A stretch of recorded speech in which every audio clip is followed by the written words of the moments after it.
It is so long ago. It seems like forever ago. It's only 20 years. It really isn't all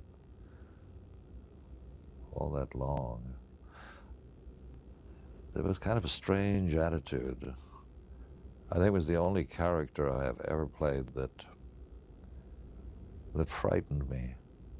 Even in the doing of it, I had a feeling of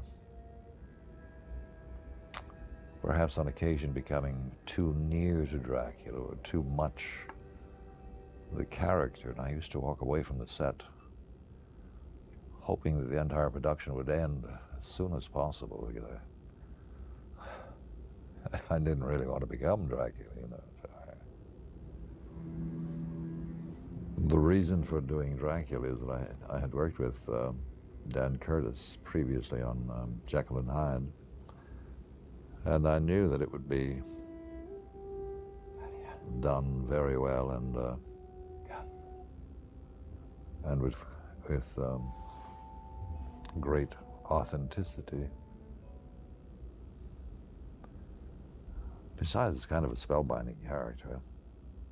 Always was to that time. Would still remain so. So wanting to do it was no surprise at all. It was something that I think I jumped at doing. I think I used to believe at that time that there possibly was a Dracula. This wasn't just a myth. The man lived and he was watching over me then, as possibly he is right now. So I've got to be very careful. You know, he could steal onto my premises and demand a showdown with me. And I've lost my teeth, so I'd have a problem fighting him. But I never thought of the character as being evil. For somebody else to say this is possibly the most evil character you've ever played, I think I would accept their judgment, but certainly I would not give myself that same judgment. Dracula was no more evil to me than any other man. He was someone who was trapped in a situation. Evil is a term that then is given him by others. I know that if Dracula, the Dracula, were asked the question, he would say that of course there was nothing evil about him. He did what he thought was right. I think the appeal of characters like Dracula and others of that ilk is the wonder occasionally. What would it be like? What was it like?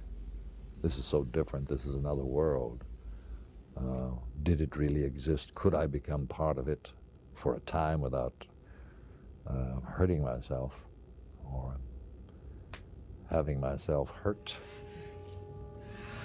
Since then, I've been offered Dracula several more times. I didn't want to do it anymore. I think once was enough. It's good to see what somebody else does with it, how they approach it, what they accomplish. And of course, I've seen a lot of Draculas. I've never seen mine. Perhaps someday I will get the courage to look at it and see how mean and cruel I was.